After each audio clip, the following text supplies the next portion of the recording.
మాజీ CM YS Jagan చేసిన tweet సంచలనంగా మారింది. హలో ఇండియా, ఏపీ వైపు చూడు అనే ట్వీట్తో చంద్రబాబు ప్రభుత్వం భుజాలు తడుముకుంటోంది. ఏపీలో రైతుల దుస్థితిని తెలుపుతూ ట్వీట్ చేశారు YS Jagan. Save AP farmers అనే హ్యాష్ ట్యాగ్తో పోస్ట్ చేశారు వైఎస్ జగన్. కిలో అరటి పండ్లు రైతుల నుండి కొంటున్నది కేవలం 50 పైసలకే అన్నారు.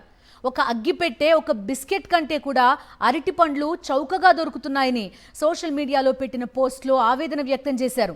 ఎకరాకు లక్షల రూపాయలు పెట్టుబడి పెడితే రైతులకు కనీసం కూలీ ఖర్చులు కూడా రావడం లేదన్నారు.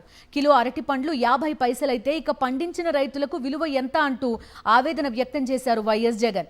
వైఎస్ జగన్ ట్వీట్తో భుజాలు తడుముకుంటోంది చంద్రబాబు ప్రభుత్వం, ఎల్లో మీడియా.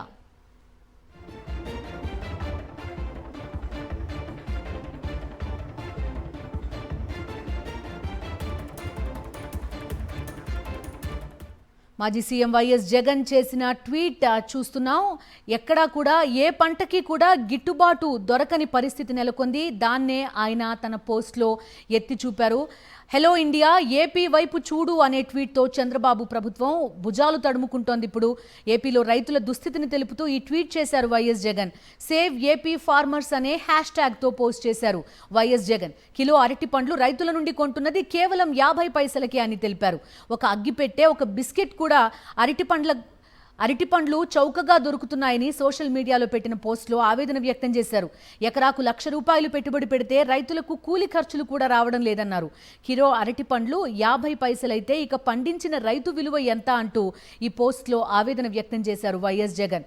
వైఎస్ జగన్ పోస్ట్తో భుజాలు తడుముకుంటోంది చంద్రబాబు ప్రభుత్వం, ఎల్లో మీడియా.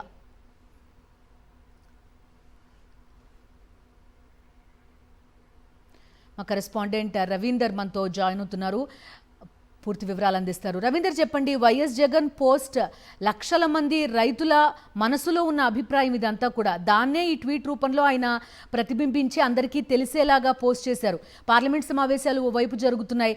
ఈ అరటి రైతుల ఆవేదనని రాజ్యసభలో కూడా ప్రస్తావించారు.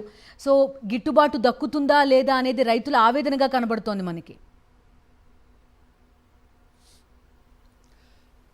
ఖచ్చితంగా బిందు, వైఎస్ జగన్ నేను చేసినటువంటి ఆ ట్వీట్ తోటి చంద్రబాబు సర్కార్ ఉలిక్కిపడిందని చెప్పుకోవచ్చు. ఎందుకంటే జగన్ చేసినటువంటి ఆ ట్వీట్ హలో ఇండియా, ఒకసారి ఏపీ వైపు చూడు అంటూ ఆంధ్రప్రదేశ్లో రైతుల దుస్థితి ఎలా ఉందో తెలియజేసే విధంగా ఆయన ఆ ట్వీట్ చేశారు. అంతేకాదు చంద్రబాబు సర్కార్ని ఎండగొడుతూ కూడా అందులో కొన్ని వ్యాఖ్యలు కూడా పేర్కొన్నటువంటి పరిస్థితి. ఈ నేపథ్యంలో రాష్ట్ర వ్యాప్తంగా, అంటే ఒక ఆంధ్రప్రదేశ్ తెలంగాణనే కాదు దేశవ్యాప్తంగా కూడా ఇప్పుడు జగన్ చేసినటువంటి ఆ ట్వీట్ సంచలనంగా మారింది. నిన్న పార్లమెంట్లో కూడా రాజ్యసభలో ఎంపీ పిల్లి సుభాష్ చంద్రబోస్ ఇదే అంశం గురించి ప్రస్తావన చేశారు. రాష్ట్రంలో అరటి రైతులు ముఖ్యంగా ఎదుర్కొంటున్నటువంటి సమస్యల గురించి కూడా ఆయన ప్రస్తావన చేస్తూ చంద్రబాబు సర్కార్ ఏమాత్రం పట్టించుకున్నటువంటి వైరం గురించి కూడా పార్లమెంట్ దృష్టి తీసుకొచ్చారు. దాంతోపాటు జగన్ చేసినటువంటి ట్వీట్, ఈ రెండు అంశాల దెబ్బకు చంద్రబాబు సర్కార్ ఉలిక్కిపడిందని చెప్పుకోవచ్చు. అయితే వెంటనే ప్రెస్ మీట్లు పెట్టడం ద్వారా తెలుగుదేశం పార్టీ సంబంధించినటువంటి నాయకులు, మంత్రులు జగన్ని తిట్టిపోసే విధంగా వ్యవహరిస్తున్నారు. ఎందుకంటే ఏ సమస్య వచ్చినా సరే దాన్ని జగన్ మీదకి తోసేయడం అనేది అధికార పార్టీకి ఆనవాయితీగా మారింది. అందులో భాగంగానే ఇప్పుడు రైతులు పడుతున్నటువంటి సమస్య కూడా కేవలం జగన్ వల్లే అంటూ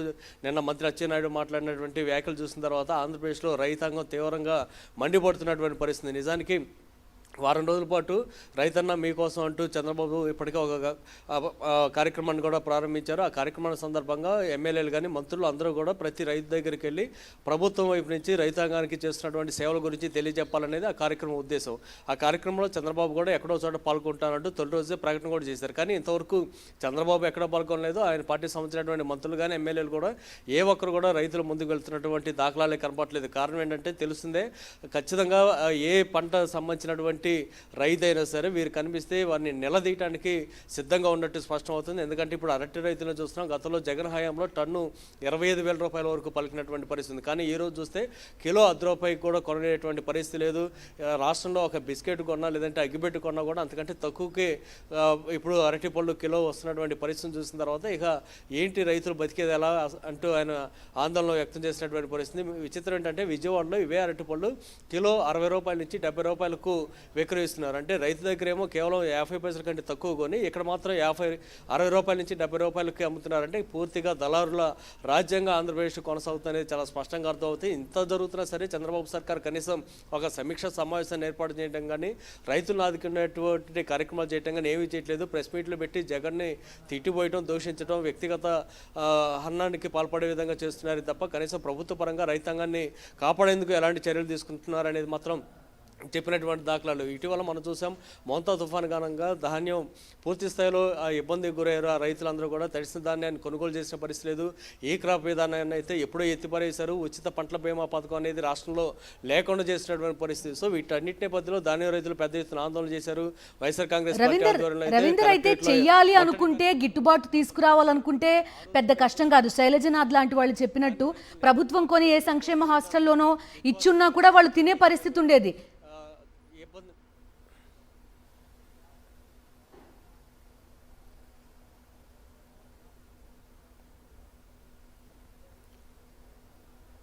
బిందు చెప్పండి. రవీందర్, కేవలం కల్పించుకుని ఉంటే, ప్రభుత్వం ఇంటర్వ్యూన్ అయి ఉంటే చేయగలిగింది చాలా ఉంటుంది. ఎక్స్పోర్ట్ చేయొచ్చు, డిమాండ్ ఉన్న ప్లేసెస్ ఉన్నాయి. శైలజనాథ్ లాంటి వాళ్ళు చెప్పినట్టు కనీసం కొన్ని హాస్టల్స్లో ఇచ్చిన పిల్లలకి మంచి పోషకాలు అందే పరిస్థితి. కానీ నిజమే, కానీ ఈ విధంగా చేయటానికి ప్రభుత్వానికి ముందు మనసు ఉండాలి. పార్టీలో ఉన్నటువంటి మంత్రులు కానీ ముఖ్యంగా వ్యవసాయ శాఖ మంత్రి ఉన్నటువంటి అచ్చెన్నాయుడు ఇనిషియేటివ్ తీసుకొని కార్యక్రమాన్ని చేపడితే ఖచ్చితంగా ఇదంతా కూడా చేయొచ్చు. కానీ పైగా ఇదంతా కూడా గడిచిన 5 ఏళ్ళు అంటే జగన్ హయాంలో జరిగింది చేసి చూపెట్టారు. ఇక్కడి నుంచి బొంబాయి వరకు ప్రత్యేక రైలు నడిపారు, ఢిల్లీ వరకు ప్రత్యేక రైలు నడిపారు. ఆ సమయంలో ఏకంగా ఒక్కొక్క టన్ను 25,000 రూపాయలు పలికిన ధర ఇప్పుడు 8,000 అంతకంటే తక్కువ పడిపోయింది. 5,000 రూపాయలకి ఈరోజు కొనుగోలు చేస్తున్నారంటే పరిస్థితి ఏంటి అనేది అర్థం చేసుకోవచ్చు. కేవలం రైతాంగం మీద ప్రభుత్వానికి పెద్దలకి మనసు ఉంటే తప్ప ఇలాంటి సాధ్యం కాదు. అది జగన్మోహన్ రెడ్డి చేశారు కాబట్టి అప్పట్లో సాధ్యమైంది. ఇప్పుడు ముఖ్యంగా ముఖ్యమంత్రి చంద్రబాబు ఆ విషయం గురించి పట్టించుకోవాల్సిందే. ఆయన పట్టించుకోవట్లేదు. రైతాంగం కోసం ప్రాణాలైనా ఇవ్వడానికి సిద్ధంగా ఉన్నానంటూ చెప్పినటువంటి పవన్ కళ్యాణ్ అయితే ఈ రోజు ఈ క్షణం వరకు కనీసం రాష్ట్ర రైతాంగానికి ఎదురవుతున్నటువంటి సమస్యల గురించి, వ్యవసాయ రంగం సంక్షోభంలో కూరుకుపోయినటువంటి విధానం గురించి ఒక్కటంటే ఒక్క ప్రెస్ మీట్ పెట్టలేదు, ఒక ప్రకటన కూడా జారీ చేయలేదంటేనే పాలకులు ఏ విధంగా ఉన్నారనేది మనం అర్థం చేసుకోవచ్చు. మంత్రి అచ్చెన్నాయుడు ఈ రాష్ట్రంలో వ్యవసాయ శాఖ మంత్రిగా ఉన్న నిరుపయోగంగా మారిపోయారనేది చాలా స్పష్టంగా అర్థమవుతుంది. ఆయన చెప్తే ఏ ఒక్క అధికారి కూడా మాట వినే పరిస్థితి కూడా లేదనేది ఇప్పటికే చాలా స్పష్టంగా అర్థమవుతుంది. సో ఇలా అనేక సమస్యలు ఉన్నాయి. నిజానికి ప్రభుత్వం ముఖ్యమంత్రి స్థాయిలో గట్టిగా నిలబడితే, సమీక్ష సమావేశాలు ఏర్పాటు చేస్తే ఖచ్చితంగా అధికారులు కదిలి వస్తారు. రైతాంగానికి ఏ ఇబ్బంది లేకుండా చేయొచ్చు. కానీ ముఖ్యమంత్రి స్థాయిలోనే ఈ లోపం అంతా కనిపిస్తుంది. ముఖ్యమంత్రికి రైతులంటే మొదటి నుంచి చిన్న చూపే. ఆయన గతంలోనే అన్నారు వ్యవసాయం దండగానే మాట. చివరికి నిన్న కూడా గోదావరి జిల్లాలో మాట్లాడుతూ వరి పండిస్తే షుగర్ వస్తుంది, వరి తింటే షుగర్ వస్తుంది కాబట్టి ఇక మీదట అలాంటివి తినొద్దు అంటూ కూడా ఆయన చేసినటువంటి వ్యాఖ్యలు చూస్తుంటే ధాన్యం రైతుల పట్ల ఆయనకు ఏమాత్రం ప్రేమ ఉందనేది చాలా స్పష్టంగా అర్థం చేసుకోవచ్చు. సో ఇట్లా ఆ ముఖ్యమంత్రికి వ్యవసాయం గురించి కానీ రైతుల గురించి కానీ ఏమాత్రం ప్రేమ లేనప్పుడు ఇక కింది స్థాయిలో ఉన్నటువంటి మంత్రులు కానీ అధికారులు ఏ విధంగా పనిచేస్తారనేది చాలా స్పష్టంగా అర్థమవుతుంది. అయితే ఇక్కడ గుర్తుపెట్టుకోవాల్సింది ఏంటంటే దాదాపు 65% మంది ఆంధ్రప్రదేశ్లో వ్యవసాయం మీద ఆధారపడి ఉన్నారనేది గుర్తుపెట్టుకోవాల్సినటువంటి ప్రభుత్వం ఆ మేరకు పట్టించుకోవట్లేదు. ఏ కాడికి క్వాంటమ్ కంప్యూటర్ అంటారు, అమెరికాని తలపించేలాగా అమరావతిని నిర్మిస్తామనే మాటలే తప్ప రాష్ట్ర రైతాంగానికి సంబంధించి మాత్రం ఏ ఒక్కటి కూడా పట్టించుకోలేని కారణంగా ఇప్పటివరకు అరటే కాదు, టమాటా కానీ ఉల్లితో సహా ధాన్యం, మినుము, మొక్కజొన్న ఇట్లా దేన్ని చూసినా సరే చివరికి మిర్చితో సహా ప్రతిదీ కూడా ఇదే విధంగా నెలకొన్నటువంటి పరిస్థితి. ఏ పంట పండించిన రైతు కూడా పూర్తిగా సంక్షోభం ఉన్నారు తప్ప కనీసం పెట్టిన పెట్టుబడి కూడా చేతికి వచ్చే పరిస్థితి లేదు. అరటి లాంటి పంటలు పండించిన రైతులు అయితే కనీసం రవాణా ఖర్చులు కూడా మిగిలే పరిస్థితి లేదని ఎక్కడెక్కడ పొలాల్లోనే వదిలేస్తున్నారు.